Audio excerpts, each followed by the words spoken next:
What's going on, everybody? Happy Tuesday. Welcome to another edition of Mean Streets, powered by FTN, right here on a Game Plus Network. Chris Meaney here with you. Always appreciate you guys hanging out with me here today. Lots to get to on this show.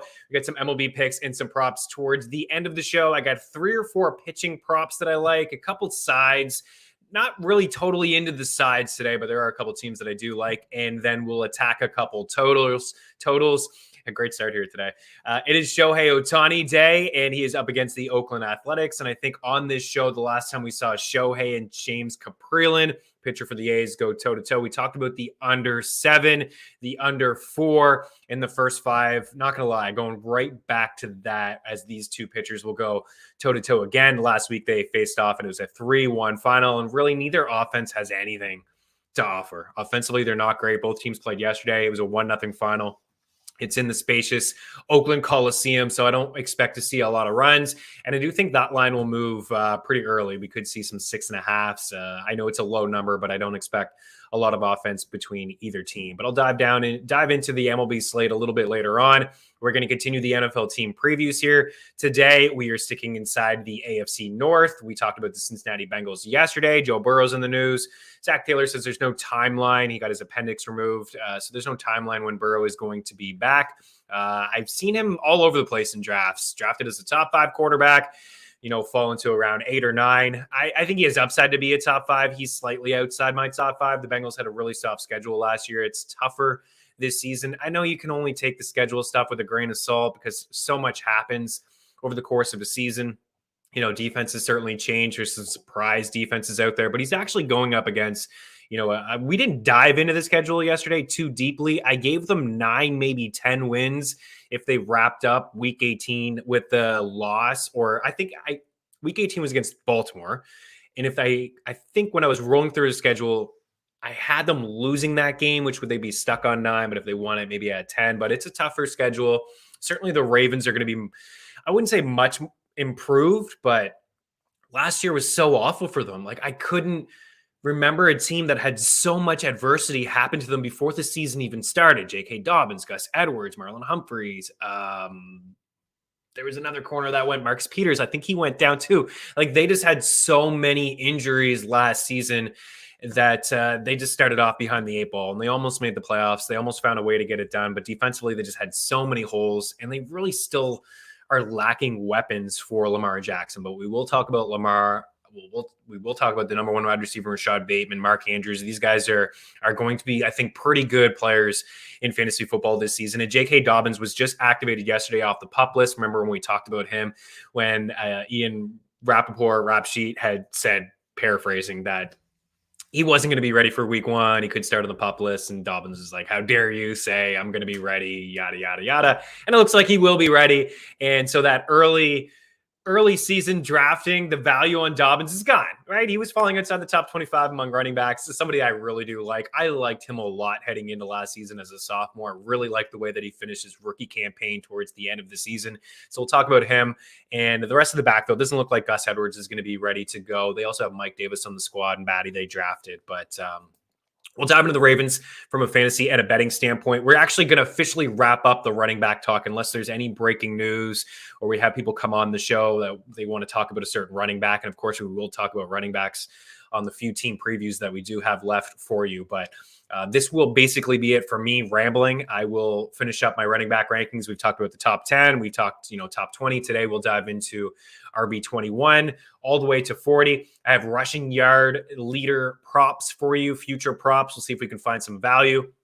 I'd much rather take a shot on some of these, season-long props than a win total or, a team to make the playoffs. It's just not a huge payout, but maybe we can dig deep and try to find somebody around 30 or 45 to 1 that could potentially lead the NFL in rushing yards. Injuries would need to happen, but we'll dive into that. And I'm sure we will maybe next week as we get closer to the season, look at individual season-long props for those that care. But honestly, and I just want to be honest with you guys, I think there's just better ways to spend your money than to dive into, a season-long prop at -110 for a guy over or under a certain amount of yards, right?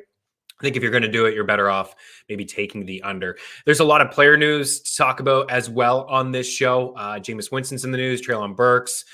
We got James Robinson in the news. Roquan Smith just apparently, according to reports from Rap Sheet, that he requested a trade, former first-round pick, really good player for the Chicago Bears, and he wants a contract. Bears not willing to pay him. Kind of reminds me of Allen Robinson.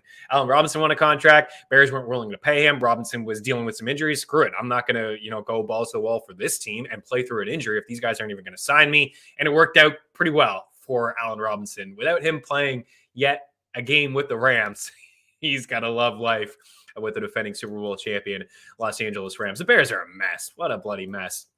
We'll dive into them. Apparently, Drew Lock looks like the better quarterback in Seattle. Deontay Johnson's dealing with a hip flexor. Basically, just ran through all the news right there, but we'll dive into more news items in the next block. I do want to plug FTNFantasy.com, something we'll be doing a lot on this show, so bear with me. My rankings are updated. They are live. They are fresh. Jeff Ratcliffe has his rankings, of course, the number one ranker in the game last season. We have all kinds of content in our FTN Fantasy Football package, best ball, breakouts, sleepers, busts, team previews, all kinds of tools is included in the package as well. So Tyler, I don't know if you have the graphic. There you go. You can just slap that up there any moment, dude. You see the package, $99.99. Use the promo code Meaney. Save yourself a little bit of cash, but you see all the content, the rankings from everybody. Nelson Souza and Vlad Sedler, really, really strong, high-stakes players in the game. We have rankings from Adam Pfeiffer as well. We really just take care of every single format that, it's a half point, old school standard, super flex, best ball. It's kind of all there for you. And one of the newest additions, and I'm looking forward to having him on the show, and look for a new show coming your way at FTN Network, is Scott Spratt, who spent some time with the Football Outsiders, ESPN, PFF, Fangraphs, really, really sharp dude as a writer and a podcast. He is just coming out with his rankings yesterday. I think he released RB rankings. And then today, quarterback rankings and stats from Scott Spratt. That's over at FTNFantasy.com. So his rankings are live there as well. But you see 12 months of fantasy football. Jeff Ratcliffe's game plan of Volume 3 is coming out this week, updated version. He's got cheat sheets for you, rookie scouting guide in there as well. It's fantastic. It is absolutely amazing. Jeff does some really, really good work. And again, you're going to get all the tools. You're going to get start and sit stuff. You access to Discord. We'll be with you throughout the entire NFL season to help you get some championships. So FTN Fantasy, if you're into fantasy football, it's awesome. It's fantastic. The betting package as well, right? NFL is around the corner. You have the betting package. You get all the picks from everybody across all the sports, Discord channel as well. And you can also use that promo code Meaney. Save yourself a little bit of cash. NHL will be here before you know it. NBA as well. We're just a couple weeks away from week 1 of the NFL season. Bills and Rams getting it on Thursday Night Football, and then baseball still in full swing as well. So appreciate all the support. You guys are looking for a package, hit me up, and we'll give away a couple as well. We were giving away some fantasy football platinum packages. It's been a while since we've done that. Maybe we'll do that again later on this week. We'll think about something fun to do to give away those packages. We'll take a quick break. We'll dive into some of the NFL news. Around the league. Certainly, we are hearing a lot of reports. Some you take with a grain of salt. We talk about that a lot on this show, but other things, are certainly worthy of just having conversations about. So we'll touch on that, and then we'll get into some running back stuff, as well as the Ravens and MLB picks and props. Lots to get to. Don't go anywhere.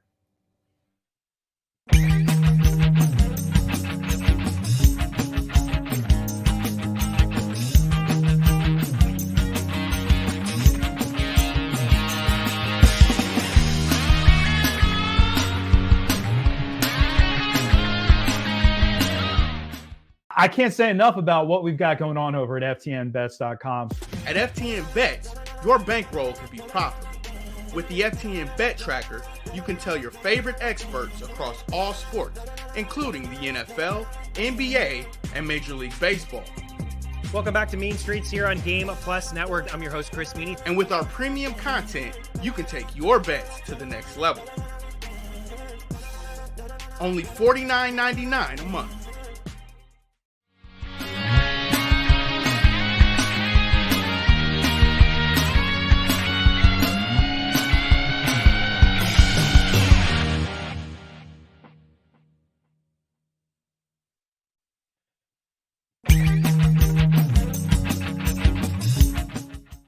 Use the tools the pros use at FTN.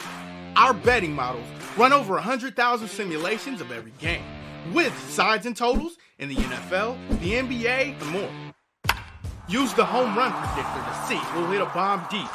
Our NFL player projections will make you a DFS king.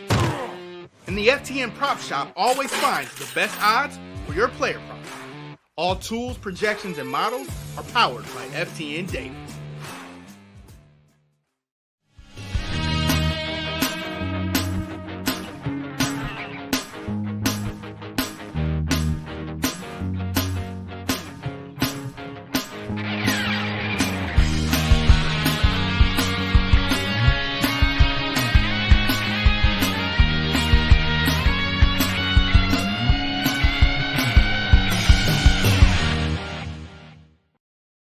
Welcome back in. So I want to touch on a couple news items that have surfaced over the last 24 hours or so. Jameis Winston was the latest.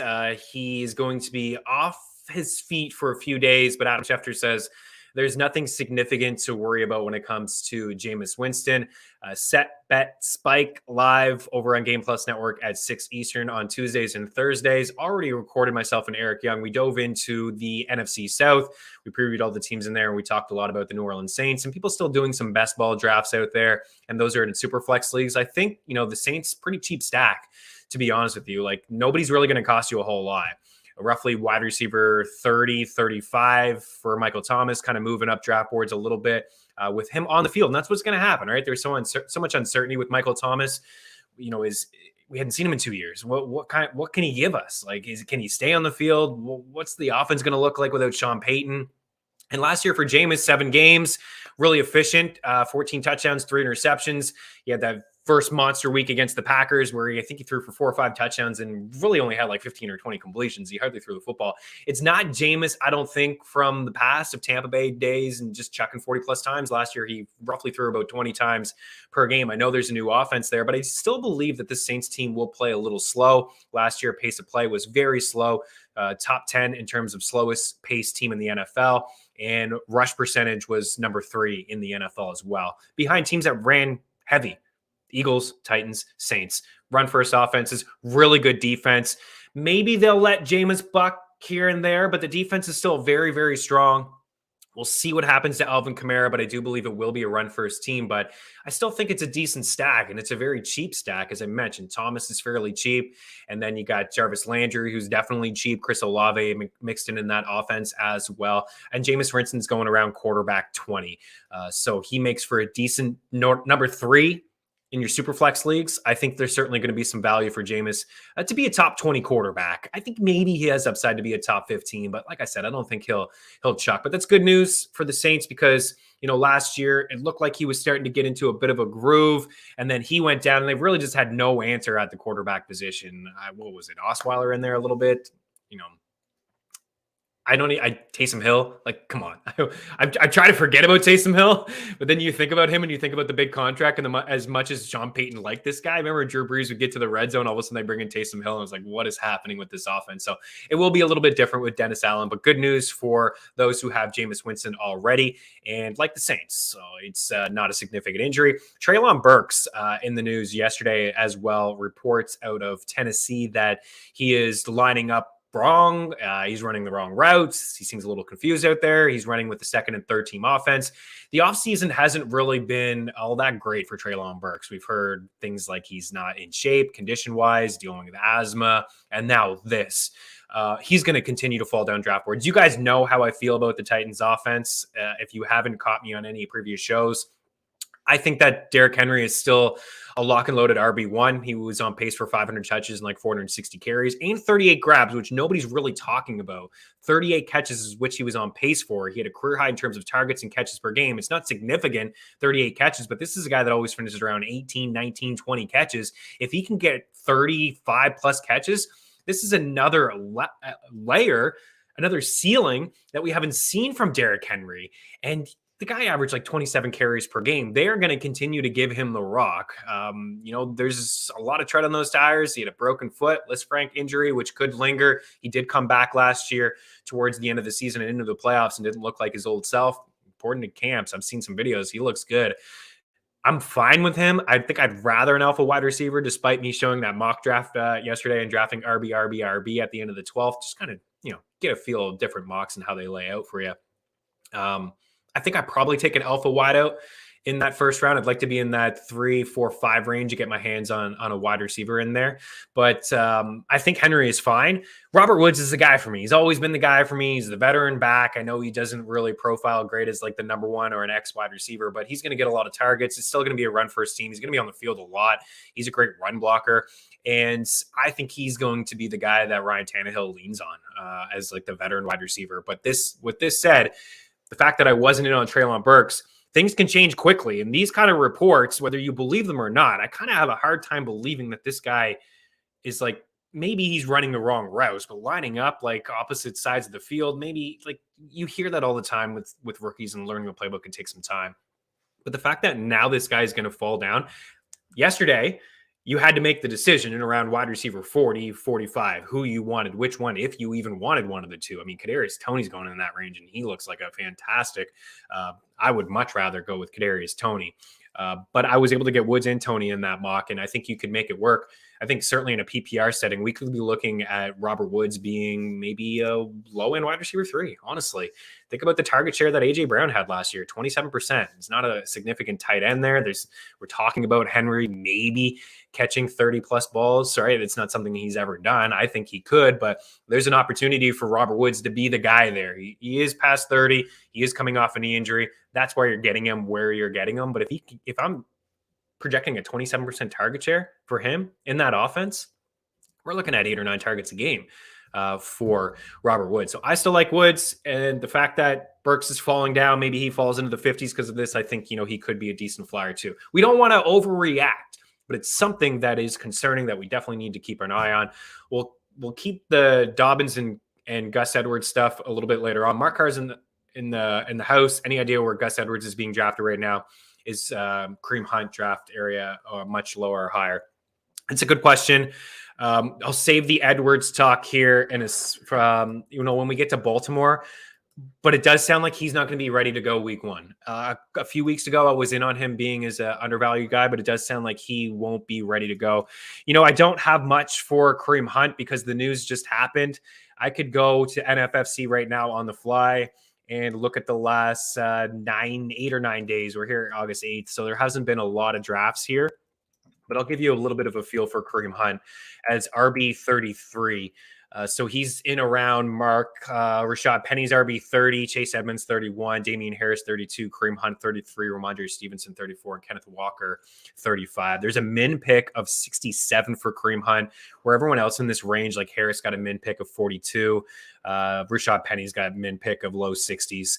So what I'm seeing and what I've heard, and I haven't done any drafts yet, best ball, is that he's going to fall. He's going to fall. Like, honestly, he's going to fall because he requested a trade and there's some uncertainty. But at the same time, should he fall? He may land in a pretty good spot. Let's be honest. His spot right now is not ideal. It's not fantastic. Nick Chubb is the lead. Nick Chubb's a guy that's going to get 17 to 20 touches per game. Hunt gets sprinkled in here and there on the ground.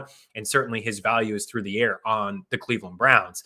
But if anybody is going to acquire this guy, or he's cut, or he is traded, you got to feel like they really want him to be the guy. They're not just going to acquire him to be like a change of pace guy who's a third down running back. I don't think. It's nice to have a 1-2 punch, but I just don't feel like. And there's some reports like people say, the Rams. If he went to the Rams, are we locking him in as a top 20 running back? No, we wouldn't. Cam Akers still in the squad, but the Rams wouldn't make that type of move. So landing spot is certainly key. I'm not in. I think, if he fell outside the top 35, you could, make a case for him, but there's a lot of uncertainty. Is he going to hold out? Is Cleveland going to trade him, and where's the landing spot? So I don't know, Mark, if I even helped you there, but he's going roughly RB 33, 35. So we'll see. Maybe this time next week, we'll have more of a sample size of when drafts are happening and how far he's actually fallen. And I agree with Andrew, the comment here, and Tony Pollard every day over Hunt. And Pollard is a little bit more expensive. He's been going as RB 26. He's got a min pick of 56, but I totally agree. It's an up-tempo offense in Dallas. Last year, they led the league in passing yards and points. A bit of a downgrade offensively on the O-line and no Amari Cooper, but I think that they're going to use Pollard I think he's due for more catches, more targets. He had fewer targets and fewer catches than Zeke last year, but he had more yards. He was more efficient between the tackles. He's really good. And Zeke had a down year, and everybody's off of Zeke, but he still had 1,000 yards and double-digit touchdowns. They can use both guys. We could see it like old school Kamara and Ingram, where both of these guys were like RB2s, like solid RB2s. And I think that could happen. I think we'll see some more catches for Pollard, like screen passes. But I agree. I would rather Tony Pollard, but it is going to cost you a little bit more. But Hunt is going to fall down draft boards, no question. Preston in the house. Love you guys. Love you as well. And Daily Handle saying he would draft Hunt between 30 and 40. Yeah, I mean, when it gets down to 40, Melvin Gordon, Dameon Pierce, like I think I'd rather shots on those guys. But in around that range, pick 90 ADP. I think I'm kind of looking at some wide receivers. But sticking with some more news, James Robinson taking first team reps. That's fantastic. It's great. I don't think we'll see James Robinson from his rookie season, but I don't think it'll be as bad as last year either with Urban Meyer as a complete head case. I think Travis Etienne is the back to own in Jacksonville, but there's terrific value on James Robinson. Just since I got this page up, like where he's been going over the past couple of weeks, James Robinson, where is he? I can't see him on the board, ladies and gentlemen. What do we got? So he's kind of starting to jump up, but RB 46, min pick of 100, ADP 126. I think it's pretty good, especially for the people who don't like draft running backs early. He's a guy that's kind of staring at you. Who could be the lead? He could be the goal line back there. I would say that he has more carries than Travis Etienne this season. Travis Etienne can still be on the field. It could be a lot like Zeke and Pollard, line him up all over the field, catch a lot of passes. Christian Kirk, do we really believe in Christian Kirk? And then Marvin Jones is a lot older. Laquan Treadwell is on the squad. Zay Jones, like there's not a huge standout wide receiver where Etienne could catch 50-plus passes. I wouldn't be shocked. But Robinson in his own right should lead that backfield and carries. I would expect him to be the goal line back, and he can catch some passes as well. He's actually a really, really good running back. Don't sleep on him. Looks like he's fine coming back from the Achilles injury, right? It's rare to see this. We've seen guys, it's taken some time. Marlon Mack, Deontay Foreman last year was great. Of course, Cam Akers. We've seen them come back. It's not as cut and dry as saying, that's it. You got Achilles, you're done. Your career's over. Like the medicine has changed. We've seen Aaron Foster's career was over at that point when he had that Achilles injury, and other players as well. But we have seen lately these running backs come back a little bit quicker. Carson Wentz, a report out of The Athletic that I love this quote. Carson Wentz, an assortment pack of misfires from Carson in practice. I see videos of the Commander players dancing all over the field. Looks like they're having fun anyways, but Carson Wentz has not looked great, according to reports in Washington. I don't think anybody should be surprised about that. Accuracy has always been an issue. He's thrown some picks, which has been an issue as well. He did have a season with MVP votes the year that the Birds won the Super Bowl, but he wasn't a huge part of that run. He was for the first 14 weeks of the season. He was fantastic, but man, Frank Reich couldn't figure it out with him, who was a big part of the reason they drafted him in Philly. He was the offensive coordinator for the Eagles when they won the Super Bowl, and he just jumped ship within a year. So not great for Carson Wentz and those weapons, right? I like Terry McLaurin, but can we really feel good about Dotson rolling that guy out, consistently? I think he's, where he's going in drafts, I think it's fine to take a target, but man, Carson Wentz needs to get it together. Drew Lock, according to reports of ESPN, that he has clearly looked like the better quarterback in Seattle. If Drew Lock is the week one starter, I will take the loss on that. I'm not like laying it out concrete. It's like a lock that it's going to be Geno Smith, but I do believe that it will be Geno Smith. And I have been a little hard on Drew Lock, saying that he wouldn't wow anybody in camp, where Pete Carroll's like, okay, you are for sure the week one starter. I thought the small sample, the 4-game sample, where DK had 5 touchdowns in 4 games, and, Lockett was okay. There were some big games. There were some bust games, nothing different. That's kind of what Tyler Lockett has done over the past few years. But I felt like he understood the playbook. He was familiar with some of these guys, that he would get the week one start, benefit of the doubt. But apparently Drew Lock looks like the best quarterback. So we'll take that with a grain of salt. Deontay Johnson has a hip flexor right now. I'm already out on him anyways. I don't really like the way that the direction of this offense is going in Pittsburgh. I know he's been a target hog over the years, but that was with Big Ben. Who knows? Like, it was Trubisky or Mason Rudolph. We don't know that, he's going to be the clear-cut number one. I would expect him to be. He should be. He is really good, despite some drops a couple years ago, but they still have some other guys on that roster as well. And I just think it's going to be a bottom 10 offense. So I'm kind of out on that range. He's going a little bit too early. I'd rather Allen Robinson or Brandon Cooks than Deontay. quite frankly. And then Gordon and Williams, before we get out of here, reports out of Denver that both backs will be on a pitch count. I'm not taking any victory laps here. We don't even know if that's true. But what we've talked a lot about on this show all offseason was the splits. I don't even know, Tyler, if you have it handy, and people watching probably like, you know what, I'm sick of it. Don't even bring it up. But if you have it, you can chuck it. These guys were basically identical last year. We had Jennifer Piacenti come on here last week of Sports Illustrated, asked about the duo. One guy's going as a top 10 running back. The other guy's going as running back 40. There you go, Tyler, all over it. Look at the attempts. Look at this. Look at that. Why the big gap in ADP? Because we know that Javonte can be a bell cow, and we know that he has top 10 upside. We had the sample of him all alone against KC where he was fantastic. His yards after contact, yards between the tackle, he grades out pretty well. So does Melvin Gordon, and he's the veteran back, and he had a good season last year. And Russell Wilson likes this guy, and Denver likes him too because they decided to bring him back on a one-year deal. He is going to be used. This is smart coaching. If they decide that they want to have a committee between both of these guys, it's going to keep them fresh. Broncos have Super Bowl aspirations. They're going to probably throw the football a little bit more, right? Russell Wilson, they can trust him to throw the football a little bit more as opposed to Drew Lock. Sometimes they ran the ball in 3rd and 8. Ain't going to do that with Russell Wilson. So you got to project these guys down in your rankings a little bit. That gap shouldn't be as significant. I love Javonte. Dynasty, top 10, top 5. Redraft, I don't think he returns value as an RB1. And Melvin Gordon is like pretty much an absolute steal in the 8th, 9th, 10th round. Again, another guy like James Robinson, if you decide to avoid running backs that you can get. There you go. Offensive lineman. Yeah, Breton, most likely out for the season. Fractured his right kneecap. That happened yesterday, I do believe. That's a tough one for sure. Okay, we're going to break. Appreciate you, Daily Handle. Chris Sale's in the news as well. Broke his wrist riding a bicycle. My goodness, the Red Sox either win World Series or there's just like a complete disaster, right? It's like there's no in between with these squads and with that squad. And when I think about Sale and Mookie Betts leaving the Red Sox to go to the Dodgers for like nothing, really, I think about Sale on that lengthy contract that he got. That's pretty much the reason. They did get the World Series and he was good, but man, geez, they really don't have Mookie Betts, I think, because of that contract for Chris Sale. Tough go for the Red Sox these days. We're going to break. We'll dive into the running backs, 21 to 40, basically. And then we got Baltimore Ravens talk here before we get into some MLB picks. Keep her locked.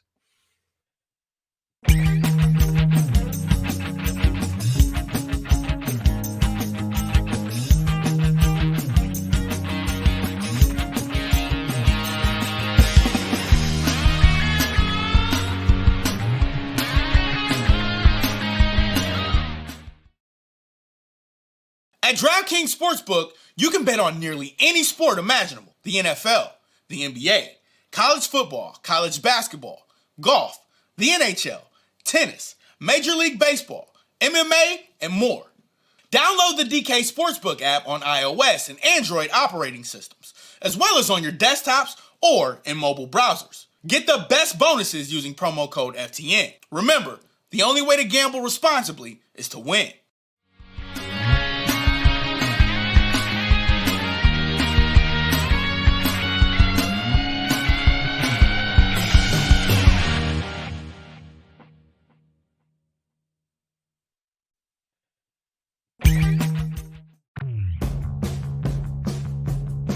Prize Picks is a creative new way to parlay picks based on expected fantasy point production and single stat projections. You pick 2 to 5 players and predict if they'll go over or under their projected fantasy point total or their single stat total. When parlaying the players, the larger your parlay, the better the payout. A 2-pick entry pays 3x. A 3-pick entry pays 5x. A 4-pick entry pays 10x. As a bonus offer, there's a flex play option. This provides an added level of security on your entry where you can decrease your multiplier received if you miss one of your entries but hit on all the others. At FTN, we have Prize Picks coverage for every sport in both article and standalone pick format on our Prize Picks pick tracker. Use promo code FTN for a 100% deposit match on your first deposit of up to $100. Welcome back in Mean Streets Live on Game Plus Network. I just tweeted out my squad. Nobody likes it. Nobody likes my squad. Don't go RB, but man, like you do want to attack. And like I said before on this channel, on this show, is that you should experiment with different types of drafts. I've seen a lot out there, 0 RB. It's not for me. But we have talked a lot about running backs that you can target in around this range. And speaking of running backs, we will dive into those ranges of guys that could be available to you if you decided to go 0 RB. I know there's a modified RB. Modified RB is not 0 RB. Like if you're drafting a running back in the first round, you're not going 0 RB, guys. This is not what it is. It is a modified RB. Nonetheless, have some fun with mocks. Move yourself all around drafts. Try something where it is 0 RB or modified or heavy RB and go about it that way and see which team that you do like, and you'll get a good feel of what you want to do. Okay, let's dive into running backs 21 to 30. And I've actually made a couple adjustments since these boards were made. I actually have A.J. Dillon at 20, and I moved Dave Montgomery outside 20. But we're talking split hairs here. Josh Jacobs, A.J. Dillon, Antonio Gibson, J.K. Dobbins, Elijah Mitchell, Miles Sanders, Clyde Edwards-Helaire, Damian Harris, Kenneth Walker, and then Tony Pollard. So Elijah Mitchell, I've actually moved up a little bit as well. Gibson is clearly the guy here where maybe this list is different than other people.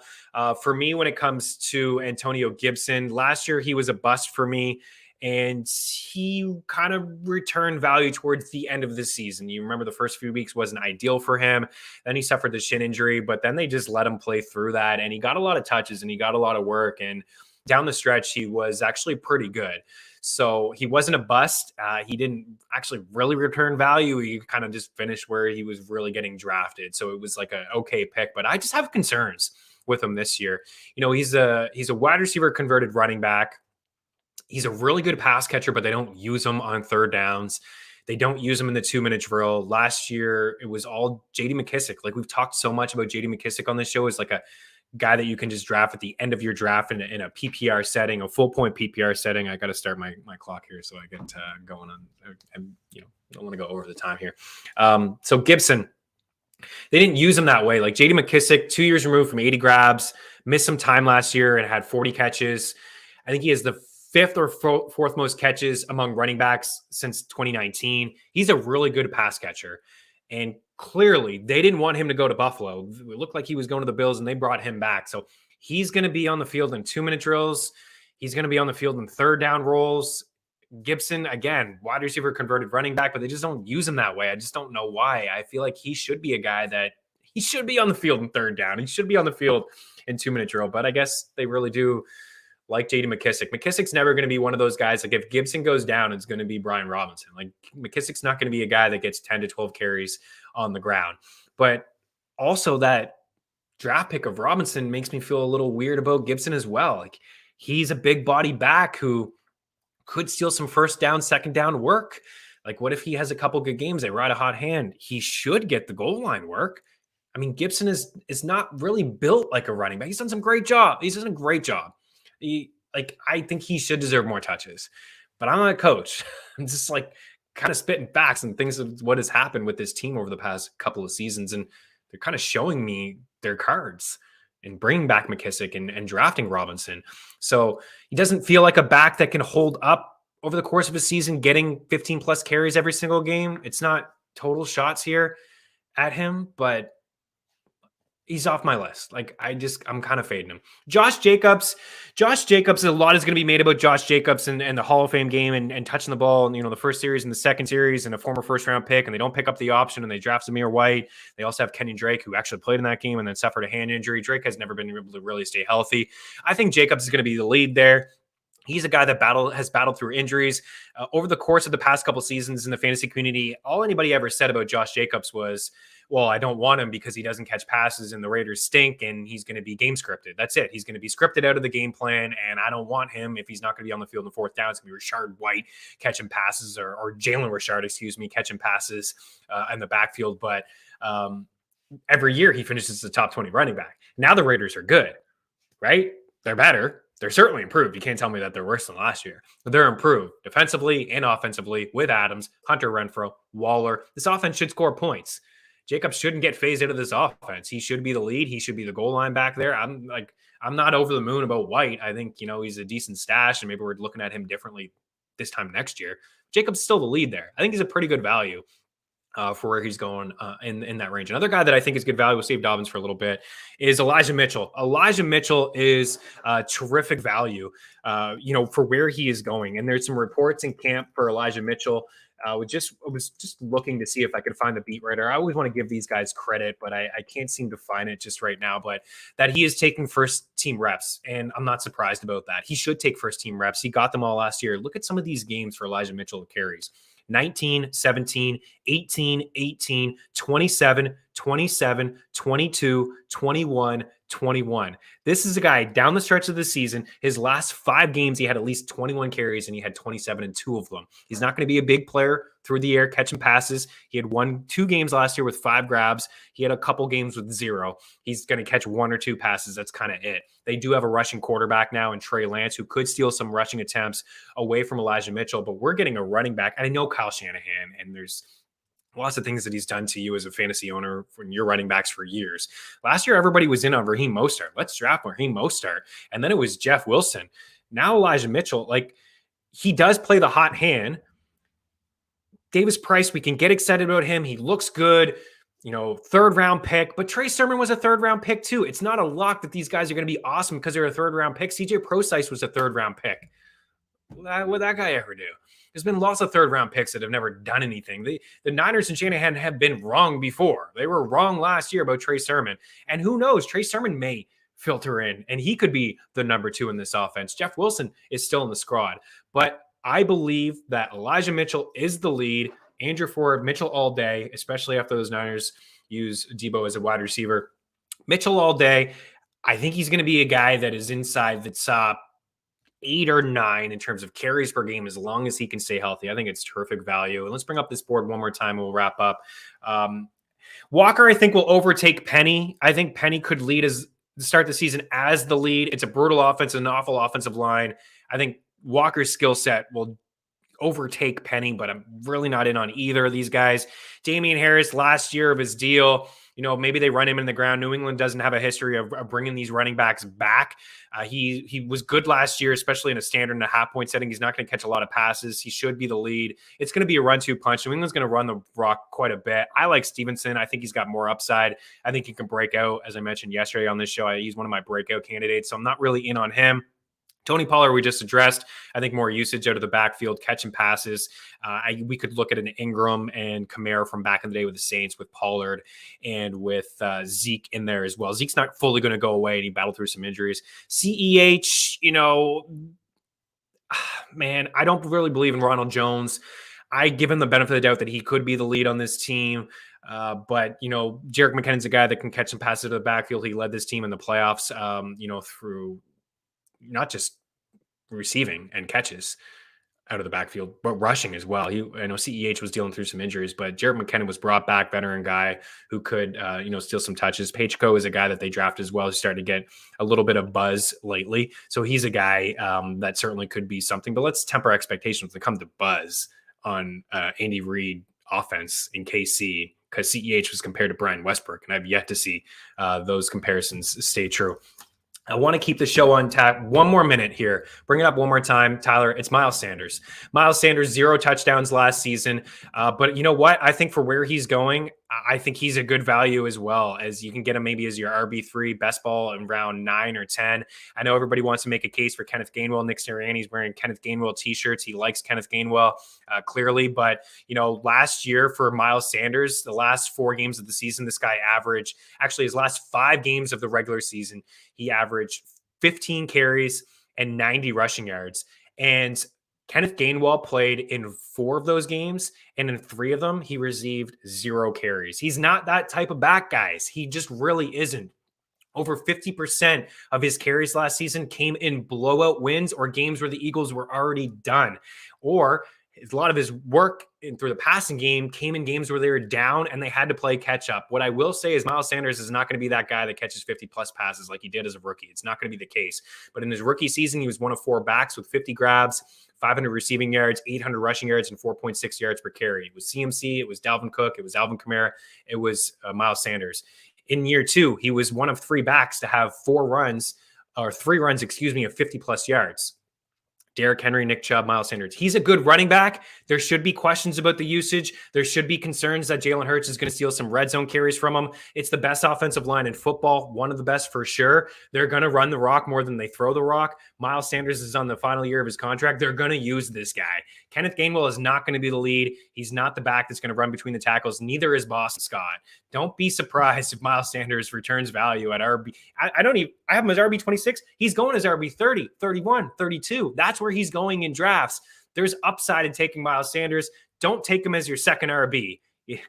That's not ideal. You could take him as your 3rd or your 4th. It's nice to have running back depth, especially on a team that's going to run the rock more than they pass the rock and has one of the better offensive lines in football. He may not get double-digit touchdowns. In fact, he won't. But he could get 5 or 6, and he will be used this year, guys. He certainly will be used. You want to draft Kenneth Gainwell, fine, but don't go thinking that Kenneth Gainwell is going to be a guy that gets 10 to 12 carries per game on the ground. This is not going to happen. He's a terrific pass catcher, and that's his role as a 3rd down back. Maybe, again, we're looking at him differently next year, this time, or maybe the Eagles just draft a running back next year and they let Sanders walk through free agency, which I do believe will be the case. We'll break and we'll dive a little bit deeper. We'll go 31 to 40. Running back talk continues here on Mean Streets.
I love the comment here from Markar Becton. Yeah, it was Becton. I think Daily Handle just mispronounced that. It was Becton, right? Yeah, this is Becton that went down.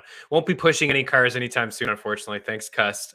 I guess the Jets win total went from 17 games down to 15 games. Mark, are you a Jets fan? Does Tim Anderson bother you with all the Jets takes? You know that he's just jinxing the New York Jets. We are a fan of Tim Anderson, of course, on the show. You can catch him with Pat Mayo, Mayo Media Experience, Mayo Media Network, on Game Plus Network as well. Okay, so let's dive a little bit deeper into running backs. We'll say goodbye for running backs just a little bit later on.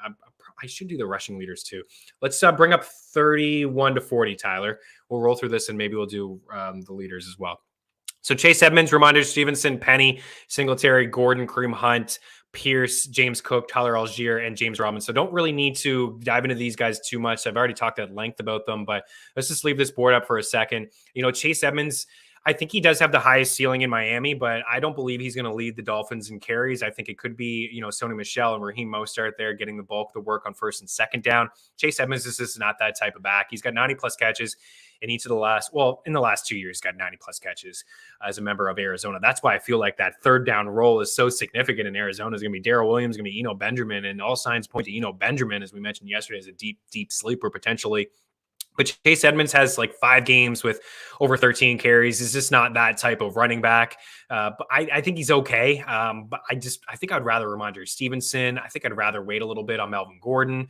I definitely would rather get I think, as I said yesterday, Dameon Pierce, James Cook, Tyler Algier, one of those guys is going to be league winners. And you could put Isaiah Spiller on there as well. But Pierce in a great landing spot in Houston, only has to compete with Rex Burkhead and Marlon Mack. He looks like the explosive back. And of course, why wouldn't he look like the explosive back? Look who he's competing with. Dameon Pierce, I think, is a terrific value. And Tyler Algier is another guy that's in a really good landing spot as well. Is a guy who could get first and second down opportunities right off the hop. Goal line work, line Cordell Patterson all over the field if you want. I'm not into Cordell Patterson. I think last year was an outlier. Good on the Falcons and Arthur Smith for getting it done and finding a way to utilize this guy. But I just don't feel like he's going to be a between the tackles carry guy, like 10 to 12 carries. And Damian Williams is not that type of guy either. So Algier's in a fantastic landing spot. Dameon Pierce is in a fantastic landing spot. James Cook is not in a fantastic landing spot, besides the fact that he is, he's explosive. He can take a 5-yard screen to take it to the house. The Bills haven't had this type of running back in quite some time. Like, it's a long time since LaShawn McCoy was a guy that could give them this type of offense through the air. Cook, brother of Dalvin. Devin Singletary is not a guy that's going to dominate touches. He should dominate carries on the ground, but Cook is going to be sprinkled in. He gives them another element. They wanted McKissick and they couldn't get him, and they spent a second-round pick on Cook. It's very telling. Talked about Robinson earlier in the show. I think is terrific value as well. I think that's it. I think we'll break and we'll bring up rushing leaders. Maybe we'll do it in the next block. We'll do the Ravens and we'll do rushing leaders in the next block. So Baltimore Ravens, rushing leaders, MLB picks. A couple more segments here on Mean Streets. Keep it locked.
Welcome back in. Let's take a look at the Baltimore Ravens. We got some win totals here. We got some odds, and we'll dive into some of their fantasy assets. Win total 10.5. It's a little high. As I mentioned yesterday, I like the Bengals to win this division, even though they do have a much tougher schedule this year than last year. AFC 11-1 to win the conference, plus 170 to win the AFC North. I put wildcard in here at plus 290, but it will be tough for the Ravens or the Bengals to lock down a wildcard spot with as competitive as the AFC is. I would expect to see 3 teams from the AFC West make the playoffs.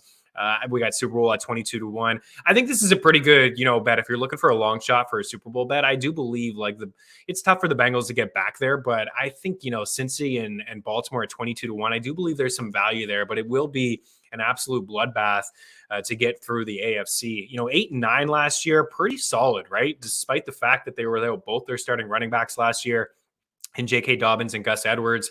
Marlon Humphrey went down at a moment in the season, not before the season started, but he did go down. Marcus Peters went down before the season started as well. So they battled, man. They really went through a lot of adversity, and they hung around with some teams. They did get spanked twice by Joe Burrow and company. I would expect things to be much different this time if they have a healthy secondary. Let's get to some of their weapons from fantasy football standpoint. Lamar Jackson, quarterback 5, right? I mean, I don't really have anything negative to say about Lamar Jackson. He's obviously a really good runner. He had the MVP season. I think that will go down as probably the outlier season, honestly, when it comes to Lamar Jackson. That campaign was really fantastic for me at 36 touchdowns and 6 interceptions.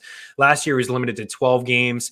He still hovered around the 64% completion rate, which is the number that he had in 2020. He had the 66% in his MVP season. He had 16 touchdowns and 13 interceptions. His average 7.5 per pass attempt was right on his career mark. He only threw for 2,800 yards. He only threw for 2,700 yards in 15 games in 2020. It's the rushing upside, right? That's what it comes with. He has had 1,000 yards in 2 seasons. He had 767 last year. He was well on his way to 1,000 yards. He didn't have as many rushing touchdowns. He had 7 in 2019 and 7 in 2020. He only had 2 last year, but he did deal with some injuries. The offensive line dealt with a few things as well. But this is a guy, I mean, you look at some of his rushing numbers: 86 yards, 107, 58, 62, 51, 88, $120, 68, 55. I didn't really skip any. I skipped 128 and 139. This is a guy you're basically starting with 2 free touchdowns a game. Like, this is it. You're getting 50 rushing yards for Lamar Jackson. He's a really, really strong runner.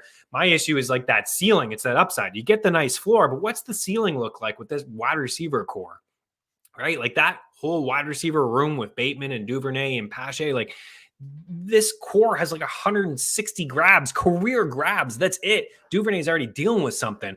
Like, this is why Mark Andrews is going as tight end 2, and he should. He finished last year as tight end 1. Like, he is the guy in terms of red zone targets. He's near the top. End zone targets, he's inside the top 5. He is a guy that's going to get over 100 catches, over 150 targets. He's going to flirt with 10 touchdowns. He's going to get 1,200 plus yards. He had almost 1,400 last year. I have no problem with where he's going in drafts. I think he's a fine target. It kind of stinks to take a tight end that early, but you do have an advantage on your rest of your league mates if you want to go that way. Rashaad Bateman is the guy for me here in this offense. Like, how could you not take this guy? In a very small sample last year, only played 12 games. I think he only started 4 of them.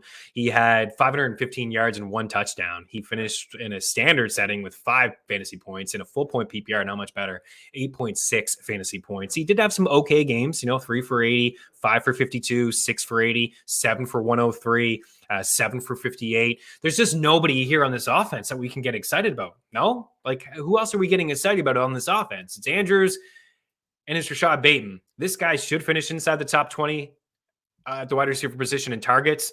He's clearly got some upside. I liked him out of the draft. He's the only guy on this offense. He's a steal. Where's he going? Where's that on that board? Was that wide receiver 28? My goodness. This guy's going to be a wide receiver 2, a low-end wide receiver 2. I think he's actually a steal for where he's going. Don't have much more to say about this team. They are going to be run first.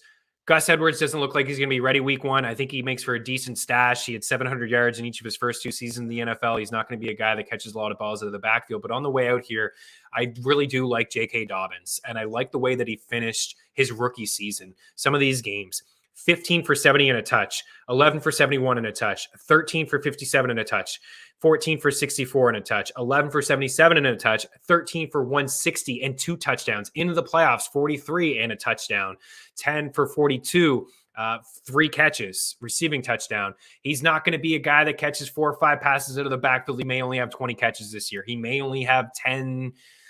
I'd say he probably averages 14, 15 carries per game. That doesn't seem all that appealing, but he is the lead there. He does have more room to grow as a pass catcher. Lamar doesn't have a history of checking down, but he is a really good value in around that range. I'm a believer in Dobbins. I really am. And it's not all going to be Lamar vulturing touchdowns at the goal line. We saw, like I just rattled off, 1, 2, 3, 4, 5, 6, 7 touchdowns in his final 6 games as a rookie. He will find a way to get inside the red zone. Don't be worried about the knee. Draft Dobbins. And because of the knee, you're getting him at a value. We're going to wrap up with a couple MLB picks on Game Plus Network. Stay tuned.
Welcome back in. A couple MLB picks to round out the show. A few more in our FTN bet tracker, but leading here with Zach Wheeler, pitcher of the Philadelphia Phillies, in a really good spot here today to rack up some strikeouts against a Miami team that just really hasn't been feeling it over the past, month or so, right? Ever since Jazz Chisholm went out of this lineup, it's just been absolutely atrocious. Miami has a top 10 strikeout percentage over the last 30 days, and they rank dead last in baseball in WOBA and WRC plus. So Wheeler over 6.5. I actually think Wheeler will record the win today as well at -125 over at PointsBet. Shane Bieber is a guy that I haven't really dove into. The velocity hasn't been the same. The strikeouts are not as high as last year, but I really like this spot against Detroit. He's faced him 3 times. He's racked up 21 strikeouts in 21 innings. I think he can get to 7 innings today. So if I'm thinking he can get to 7, I think he can get to 7 Ks. Detroit is a top 5 strikeout percentage against right-handed pitching, and they rank last in WOBA and WRC plus on the season against right-handed pitching. So give me Shane Bieber at a little bit juiced at -140, but I like the call. Hopefully it pans out. Carlos Carrasco over 5.5 strikeouts, -115 over at BetMGM. Since he ranks 6th in strikeout percentage against righties, they also rank 26th in WOBA and 27th in WRC plus against right-handed pitching. Carrasco's been in form over the past couple of outings. And then on the way out here, we got the under between LA and the A's. I like the under 7 overall. I think, I like the first 5 probably a little bit more. Because who knows, right? With, bullpens both atrocious, and they traded some guys lately, but under 3.5 is pretty solid. These 2 pitchers went toe-to-toe last week, Caprillan and Ohtani. It was a 3-run final, and there's only 2 runs in the first 5 innings, and neither team can do anything offensively. They're both in the bottom 5 in almost every single offensive category on the season and over the last month or so. I don't think anyone touches Caprillan. I don't think anyone touches Shohei. So give me the under there. Have a fantastic day. We'll be back tomorrow. Cheers.